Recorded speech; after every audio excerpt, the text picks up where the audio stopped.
Friends ఇప్పుడు చూస్తున్నారు కదా బండి, ఇది పల్సర్ వెహికల్ అనమాట. 2013 వెహికల్ ఇది, EG3 వెహికల్. బండి మొత్తం టోటల్ రిపేర్ చేయమని ఇచ్చారన్నమాట వెహికల్. దాదాపుగా నేను ఒక 2-3 ఇయర్స్ మెకానిక్ పని చేయడం ఆపేశానండి. కొత్తగా స్టార్ట్ చేశాను. పల్సర్ వెహికల్స్ మీరు ఎక్కడున్నా కానీ ఎనీ కంప్లైంట్ మీరు రిపేర్ సరిగా చేయకపోతే అక్కడ మనకి ఇవ్వచ్చు రిపేర్కి. బళ్ళు కూడా టోటల్ దాదాపు తాళమే చంద్ర. ఇది దాదాపుగా ఇంజిన్ దగ్గర నుంచి టైర్ దగ్గర నుంచి అన్ని అన్ని అన్ని పార్ట్స్ వేయాలి ఇప్పుడు మనం దీనికి.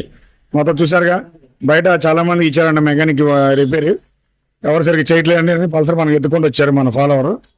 ఇలా పల్సర్లో ఏదైనా సరే ఎనీ కంప్లైంట్ మనం మంచి మంచి ఆఫర్ కూడా ఇవ్వబోతున్నాం సర్వీస్లో.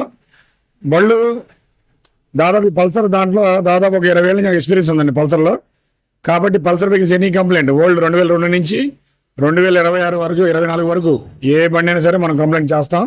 BS6 BS4 ఏ వెహికల్ అయినా సరే పూర్తిగా మన దగ్గర అన్ని కంప్లైంట్లు అయిపోతాయి అనమాట.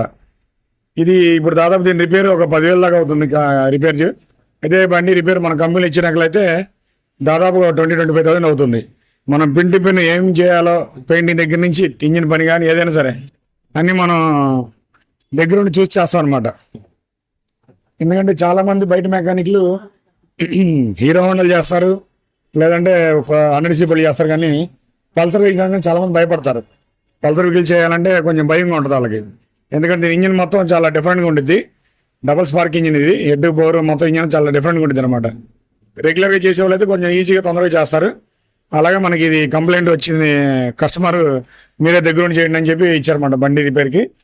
టోటల్గా దీన్ని మళ్ళా బండి రిపేర్ చేసిన తర్వాత ఎంత బిల్ అయింది, ఏం చేసాం అనేది నెక్స్ట్ వీడియోలో చెప్తాను. Thank you.